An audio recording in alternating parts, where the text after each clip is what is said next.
Assalamualaikum warahmatullahi wabarakatuh. Distinguished guests, ladies and gentlemen, good morning to you.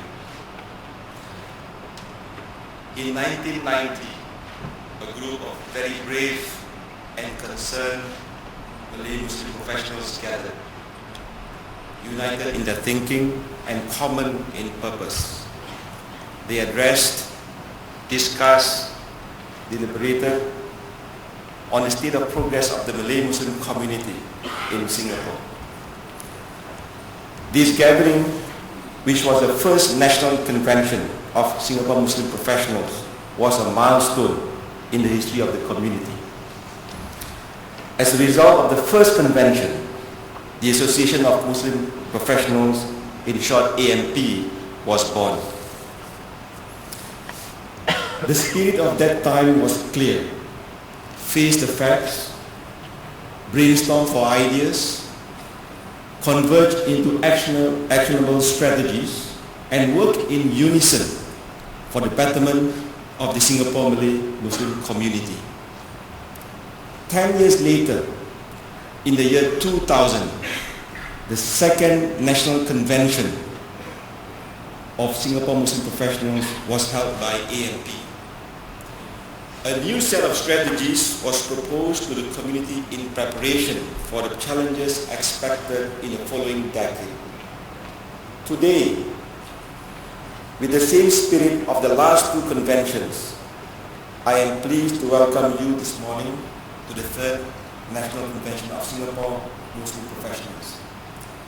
Before I proceed further, I would like to express my sincere appreciation to our Prime Minister, Mr. Lee Hsien Loong, for making time to join us later in the afternoon for the dialogue session. On behalf of the Board of Directors, the management, and staff of AMP Group, I would like to say a big thank you to everyone here for your presence. I am sure today will be a day well spent for all of us. I also hope it will give us a deeper sense and understanding of the various challenges faced by our community. Ladies and gentlemen, today's event is a culmination of more than 2 years of preparation, performed by more than 350 individuals, activists, volunteers, staff, partners, and many, many more, who have worked tirelessly through the days, nights, weekends, and in making this event a reality. These individuals were driven by the shared goal of catalyzing the progress of the community. Seeing all of you here today, I think they would agree that it was well worth it. The convention was initially planned to be held in the year 2010. After much discussion, it was intentionally moved to this day for the following two reasons. First, to avoid confusion within the community when the CLF forward planning exercise was held in the year 2010.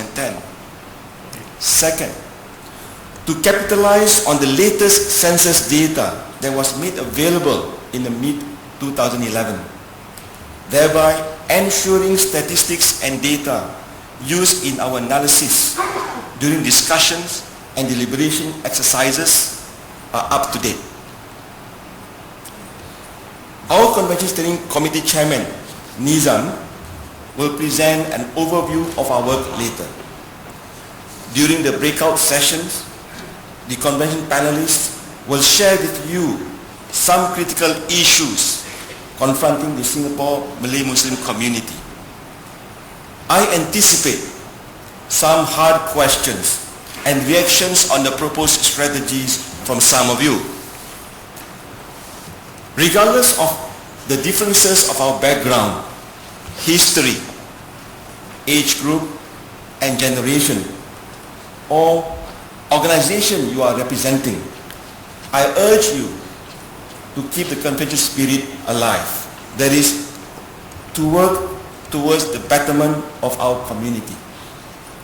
I encourage you to share your views.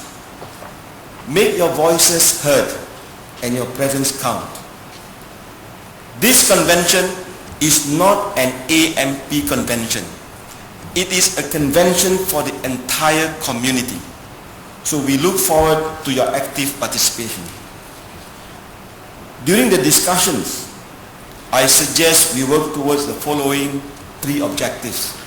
First, focus on and prioritize the strategies that will bring us through the current and potential challenges into the next decade. Second, adopt a pragmatic and feasible community-level action plan. Third, and the last, strengthen and enhance our community's working network. In moving forward, our vision of a model Muslim community led us to the formation of 6 panels, which will focus on areas that are critical to the development of the community. Findings from 2 research works conducted recently by external consultants commissioned by AMP show that our community has generally made progress in most areas since the last decade. Many programs have already been made available by numerous organizations to elevate our economic status and tackle the perennial education and social problems that we face.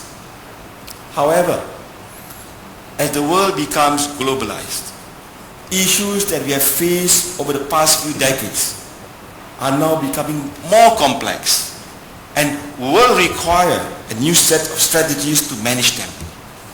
As such, even though we have made significant progress over the years, we must not rest on our laurels and be contented with our achievements. We must continue to persevere and work towards strengthening our community's architecture to meet these new challenges. It is my hope that we converge to a set of strategies to strengthen our community and agree collectively to take on the challenge to implement them. Let us put our differences aside, take ownership of the challenges, and move forward into the future together. After the convention, I aim to make the agreed actions alive via 2 ways. Firstly, via the newly AMP program office. The office will coordinate and monitor the progress of adopted strategies from initiation to completion. It will work collaboratively with individuals and organizations who share the same vision of crystallizing the convention strategies. Secondly, via our existing and upgraded Community in Review Forum, RIMA, AMP's research arm, will extend its role to provide this platform to share the progress of the adopted strategies and action plan with the community. Ladies and gentlemen, I am confident that the community will spare no effort to work and to chart and navigate towards our future of choice together. So I hope for your active participation today. On that note, I thank you again for your presence and support. I wish you all a fruitful session ahead, and I thank you.